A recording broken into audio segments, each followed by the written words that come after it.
베트남 전쟁.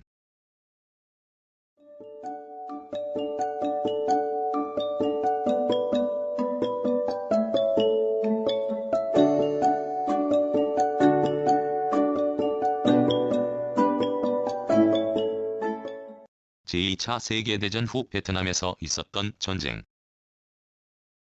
프랑스에 대한 독립전쟁과 남북 베트남 간이 전쟁의 두 시기로 분류된다. 베트남은 1945년, 1980년 이상에 걸쳤던 프랑스령 식민지로서의 지위에서 벗어나 독립을 선언, 같은 해 9월에 베트남 민주공화국을 발족시켰다. 그러나 프랑스군은 1946년에서 1954년까지 베트민군과 전쟁을 전개하였다. 그러나 1954년 5월 프랑스군의 거점인 비엔프의 함락으로 같은 해 7월 휴전을 위한 제네바 협정이 체결되었다. 협정의 내용은 북위 17도선을 잠정적 군사경계선으로 정하고 2년 후에는 전국적으로 선거를 실시하여 통일국가를 수립한다는 것이었다. 그러나 1955년 남베트남에 고딘 DM 정부가 수립되자 이에 반대하는 공산분자들은 테러 공격을 감행하였고 1960년 12월에는 남베트남에서의 남베트남 해방민족전선이란 이른바 베트콩을 결성하였다. 이들은 또한 호주명이 이끄는 베트남 민주공화국의 원조를 받아 더욱 세력을 확장하였고 선거를 통해 베트남 전역을 장악할 수 없게 된 공산 측은 군사적인 수단을 사용하기에 이르렀다. 1961년 미국 대통령 JF 케네디는 처음으로 미국 정규군을 파견, 베트남에서 특수전쟁을 전개하였는데 이는 남베트남의 공산화는 동남아시아의 공산화를 가져온다는 견지에서 취해진 미국의 대공산주의 봉쇄 전략의 일환이었다. 이어 LB 존슨 정부는 1964년에 통킹만 사건을 계기로 미군을 직접 전투에 참가시켰다. 1965년에는 북폭을 개시하였으며 1968년까지는 미지상군의 투입도 54만 명으로 확대되었고 전비 또한 54억 달러에서 288억 달러로 늘어났다. 한편 1968년 5월부터 평화교섭을 위한 파리 회담이 계속되었으나 전황은 캄보디아, 라오스로 확대되어 제2차 인도차이나 전쟁의 양상을 띠기에 이르렀다.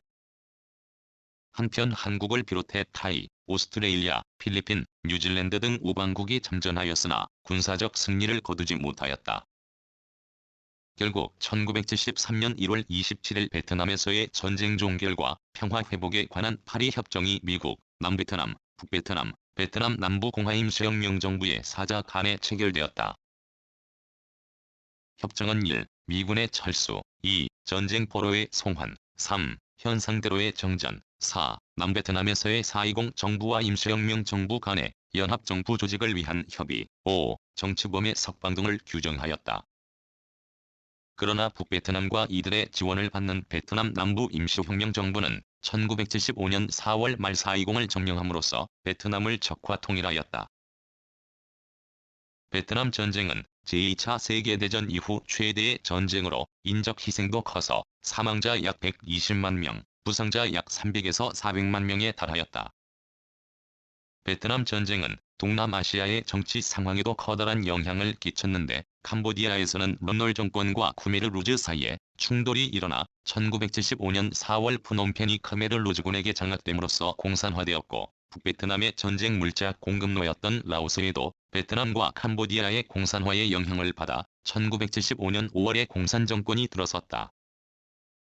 이러한 인도차이나 반도의 적화는 아세안 5개국에 대한 새로운 위협이 되었고 이에 따라 중립을 표방해온 아세안은 각국의 경제력 강화를 기반으로 하는 안전보장기구화의 움직임을 보였다.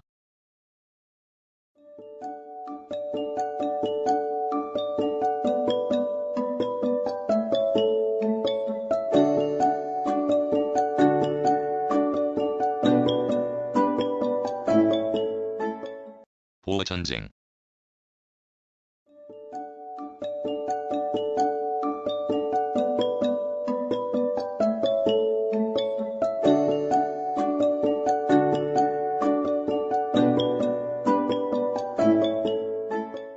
(1899에서 1902년) 영국과 트란스발 공화국이 벌인 전쟁.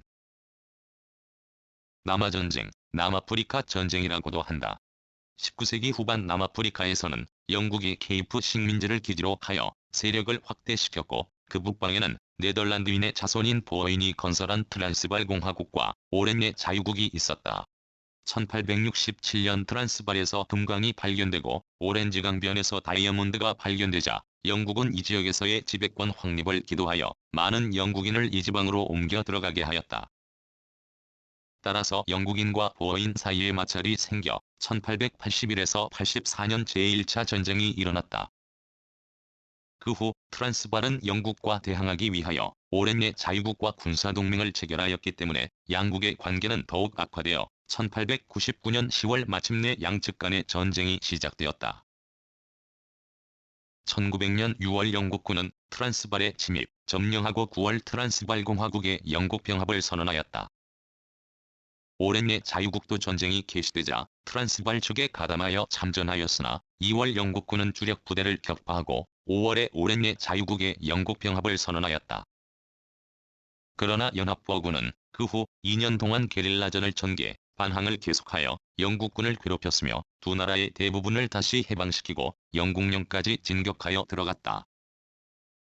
이에 영국은 철저한 전멸전법을 취하여 인구 50만 명의 총동원 병력 약 7만 보어인을 정복하기 위하여 45만 군인을 동원하여 보어인의 전답, 가옥을 불사르고 21만의 비전투원을 강제적으로 집단 수용소에 집어넣었다.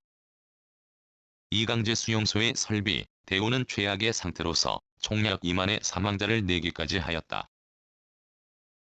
이처럼 민족 전멸의 위기에 봉착하자 1902년 마침내 보어인은 영국에 굴복하고 영국은 두 나라를 영국령 식민지로 함으로써 남아프리카를 완전히 정복하였다.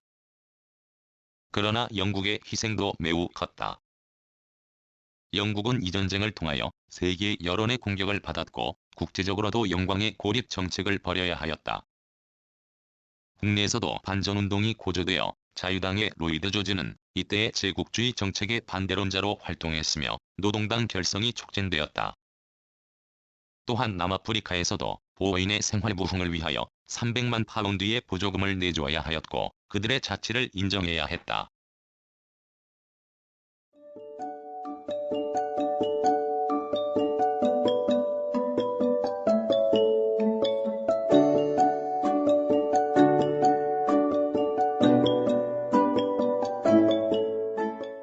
구성, 나그네 구석구석 여행.